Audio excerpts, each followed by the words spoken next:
Pierre-Henris lemon chicken is a family recipe Nathalie shares with her audience today, along with the recipe for the Moroccan preserved lemons that are the secret ingredient for the dish.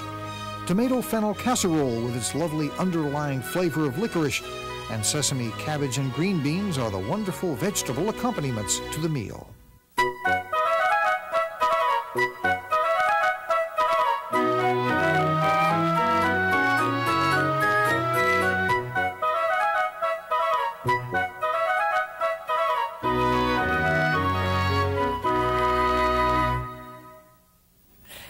Hello, I'm Nathalie Dupree, and I have got the most wonderful recipe for a busy day that you've ever had. However, you have to think a little bit ahead to do this one.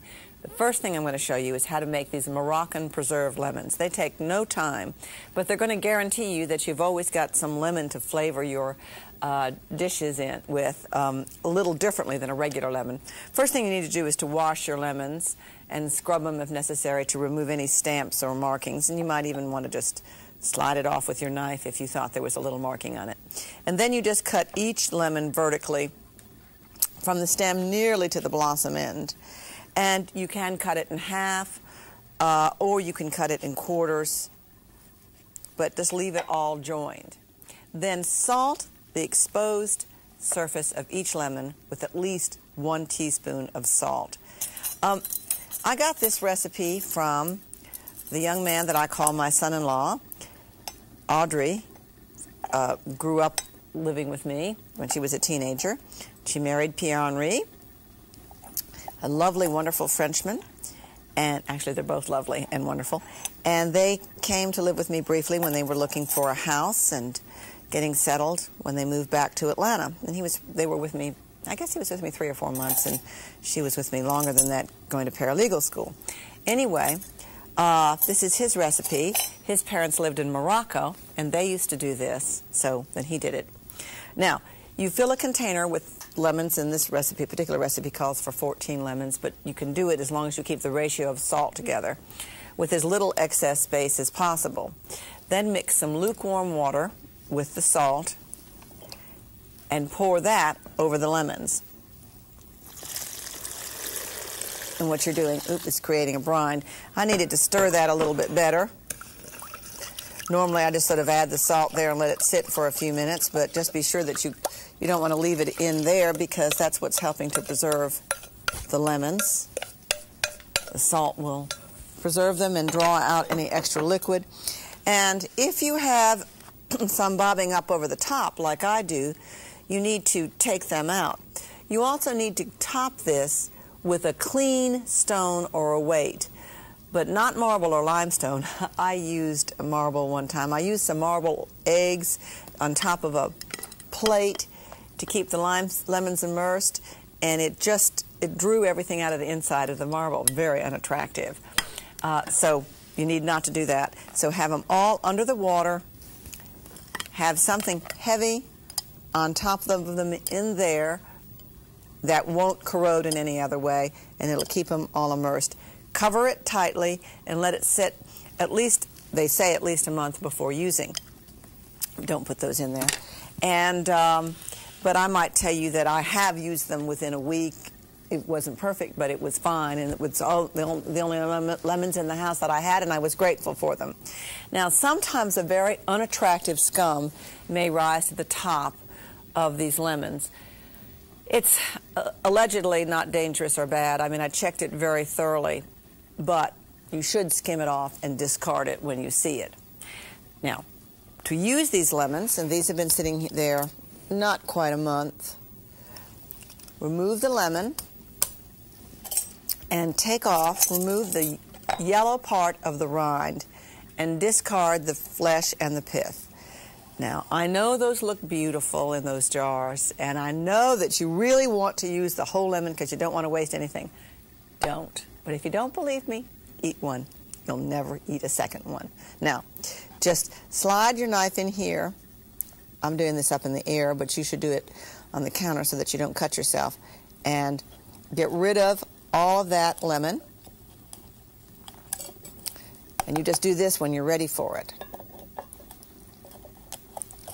It's interesting. I've seen all sorts of different things that people have been doing with these preserved lemons. I think Joyce Goldstein does hers also differently, but she has hers that you can use it in 24 hours. And then you just slice it, making sure you have all of the white off. And I cut this into, for this particular dish, just 3/4 inch julienne. See, I'm not using any of that white because that also doesn't taste wonderful. And then about 1/2 inch long. Have a whole bunch of them here. Now, this is Pierre-Henris lemon chicken, and it serves 4 to 6 people, and it's just wonderful.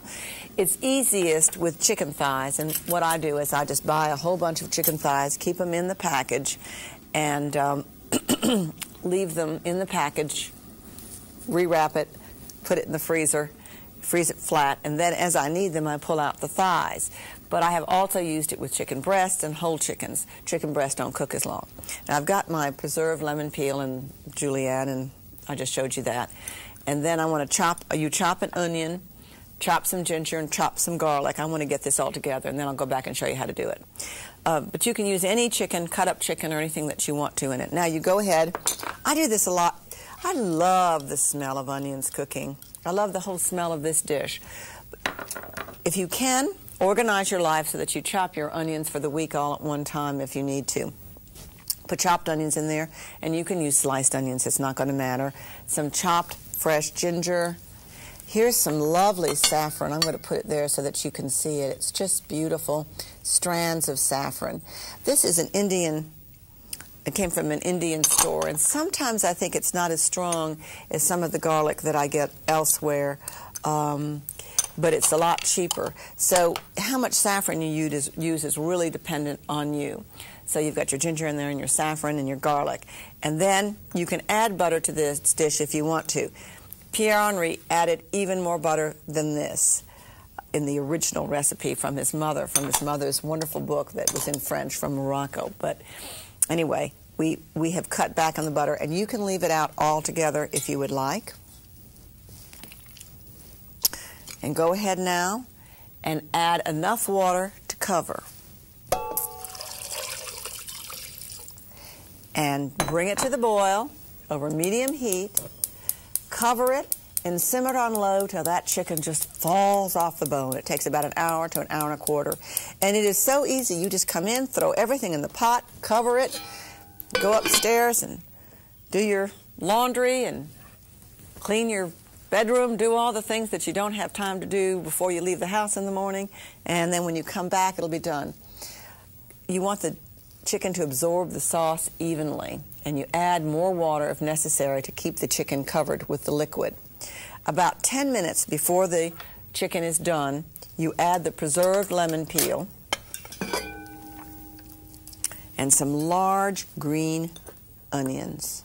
And by this time, your house is smelling green olives. They write up on the teleprompter every once in a while when I say something wrong. And here are these lovely green olives. Now, don't use the rubbery kind. Get yourself a nice Greek olive or something like that, a Mediterranean olive. Anyway, continue cooking it uncovered. Should have done it over there. Oop. See if I can get it out here. Add your olives over here. And continue cooking it uncovered until the chicken is very tender. Then remove it to a platter. Here this is. So this will boil down about 10 minutes more. I just turned it down. It was boiling. Remove it to your platter. And then you boil down this liquid here. Now, I see you all making faces. I can see you there in your living rooms about this chicken skin. Yes, you may remove the chicken skin if you want to remove the chicken skin, but it's not as good. But if you don't like chicken skin, like my friend Judy doesn't, you may take it off. It's all right. In fact, you could cook it without the chicken skin, but I promise you, your sauce wouldn't be anywhere near as nice. Now, you boil this down or simmer it. Actually, just bring it up to the boil and simmer it until it's reduced to a very syrupy consistency. And that'll take you about 20 minutes. Then taste it and season it with salt. And then you serve that. And if you have some couscous, which I have over here, you just serve it with your couscous. Let me just show you how this sauce goes over this. And of course, it's lovely on a bed with the couscous. And there's your nice syrupy sauce. Now, if you want to skim the fat, you can just put this in the refrigerator and pull the fat off. But of course, if you're doing that, then you're going to remove the lovely, luscious, buttery flavor. If you don't have preserved lemons, instead of adding them and the olives, add chopped cilantro, some chopped parsley, some cumin, some paprika, some lemon juice, and some salt. It won't be the same, but it'll be very good. I like it, and it'll just be a variation of the same recipe. But try preserving these lemons. They're a lot of fun, and I have other recipes for you on how to use them. You'll see them called for more now that you know about them. Nathalie will return after a word from her guest. Pots and pans.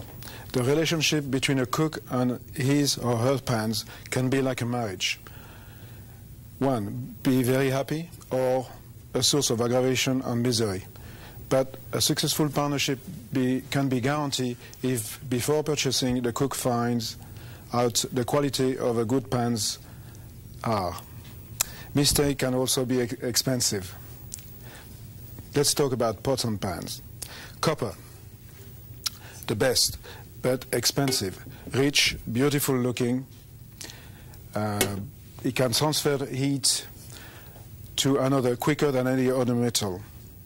It must be tin or nickel plated or stainless steel plated inside to avoid a chemical reaction and need constant polishing. Half a lemon and salt will keep it burnished for a long time. Iron and steel pan are very susceptible to corrosion and distortion.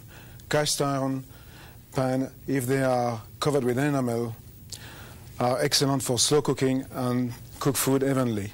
Care is not easy because enamel will chip, stain, and scratch. Aluminum pan, very good conductor, heat conductor, but will react to acid food and leave a black mark on stain inside. Care does not keep a nice mirror finish.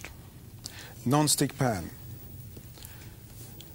a gift for modern technology, very good for frying, milk boiling, or low-fat cooking.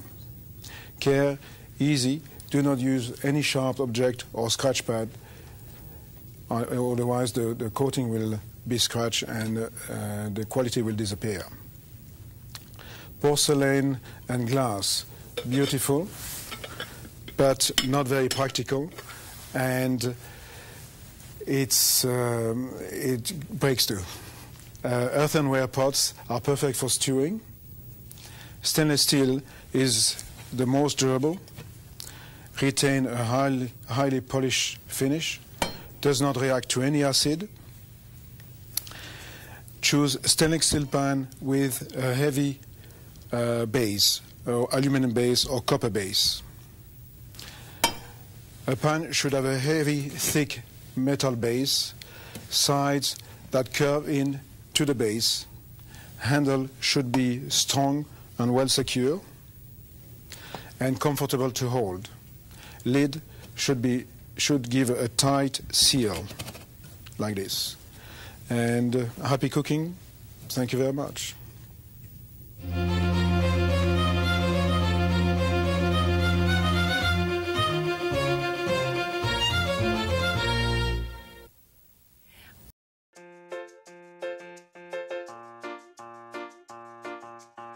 For nearly a century, Le Creuset's colorful French cookware has been a favorite in kitchens around the world. From its bold finishes and uncompromised quality to its easy-to-clean materials, the brand's range of iconic products are as easy to use as they are to love.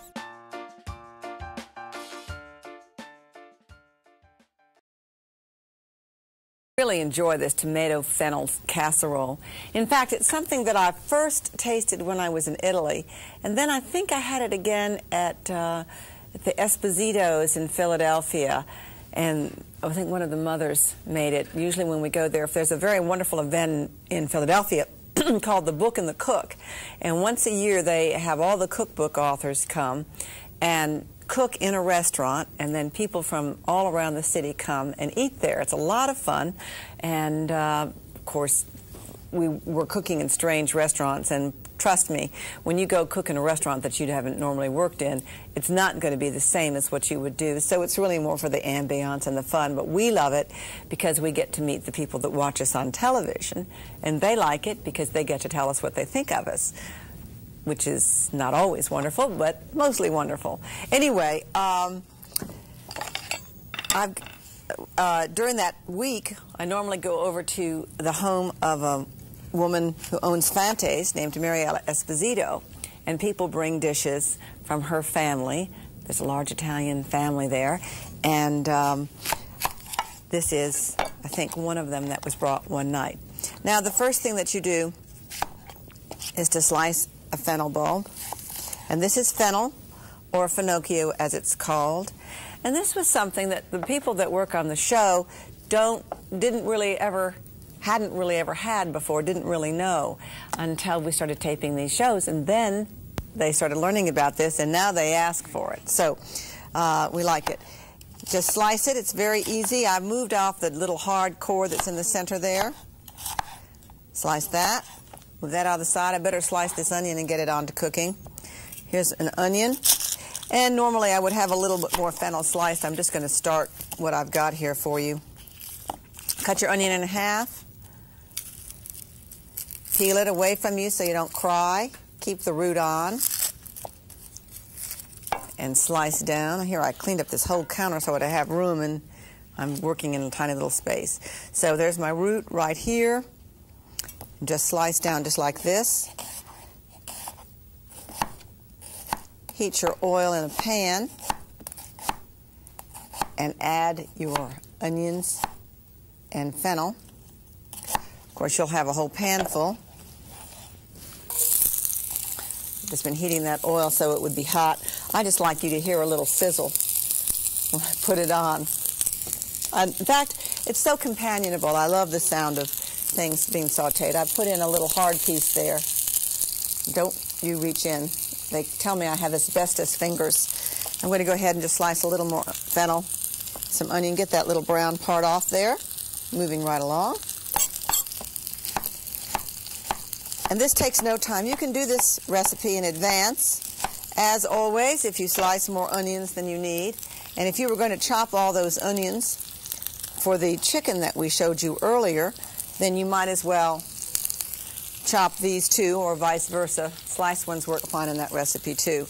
And then cook the whole thing until they're soft. I'm going to show you another way to slice an onion since I have some time. Cut it in half again. And then this is another way. Some people prefer doing it that way. This time I'm following the dots and slicing it lengthwise, as opposed to slicing it into rings. And put that in there. Now, these fennels and onions, this fennel and onion, cooks until it's soft, about 10 to 12 minutes. In another skillet, you want to brown some breadcrumbs.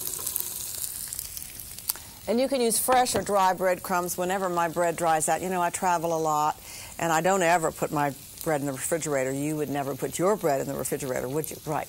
Well, I keep mine in a drawer, and so if I get back and my bread has gotten stale, then I just throw it into the freezer, and then when I have time, I chop it up and I use it as breadcrumbs. And then if you want to brown them, you just put them over in a skillet and brown them in butter, so it's a gracious plenty of butter. Or, of course, you could put them in the oven and brown them, stirring them well, and not have to use any butter in case you think it's forbidden.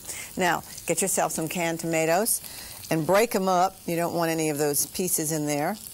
And put them in a bowl. Well, but in this case, I've got a refrigerator, freezer, onion-proof thing. And here's my fennel that's been cooking 10 to 12 minutes. I think I'll turn off that heat. I had it on for you.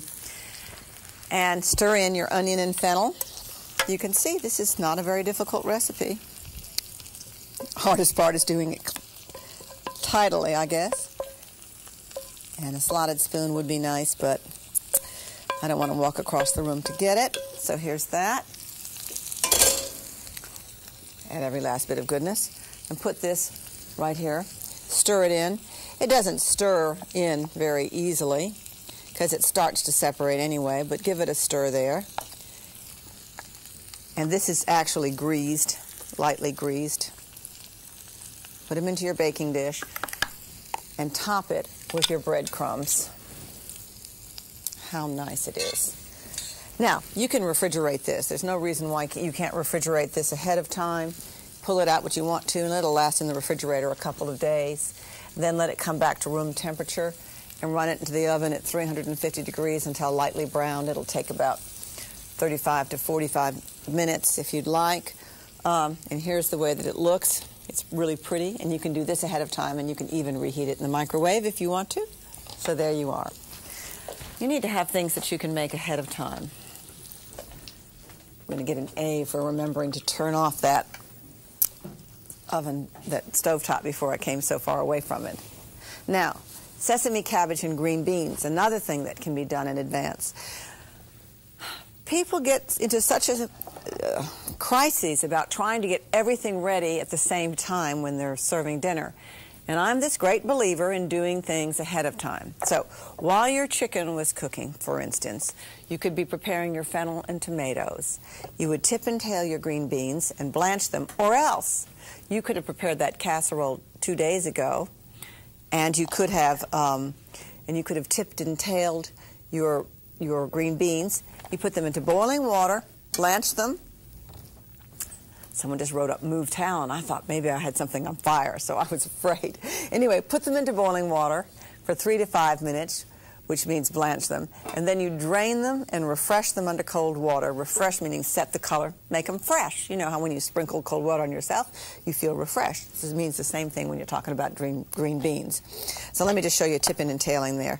And that's particularly nice if you have kind of some earthy-looking parts of these green beans. These are not wonderful. And when your green beans aren't wonderful, check to be sure that they don't need stringing, extra stringing, because sometimes that's true too. Then you drain them again. You just don't want any water at all in them. Now, shred some cabbage. I like this dish, this pan, because when you pull it up, you can just drain right through it. Okay, now, meanwhile, heat some peanut oil to very hot. And I'm just going to be heating that while I'm shredding my cabbage. Now, here's my cabbage. Going to put it in here.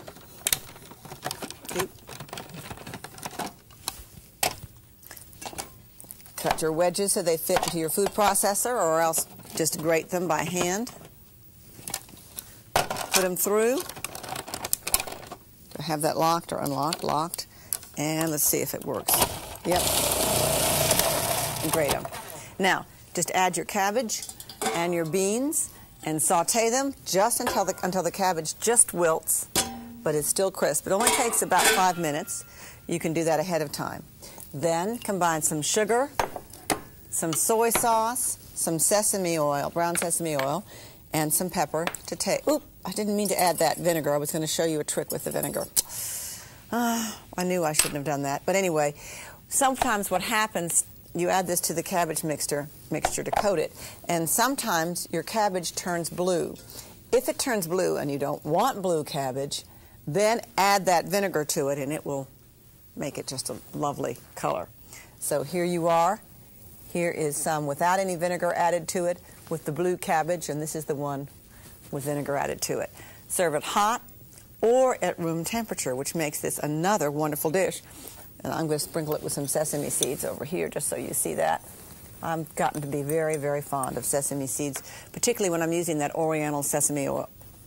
This is a lovely amethyst pie, which would be a very nice addition to it. We made it on a previous show. And, of course, you could serve it with whipping cream. How bad could that be?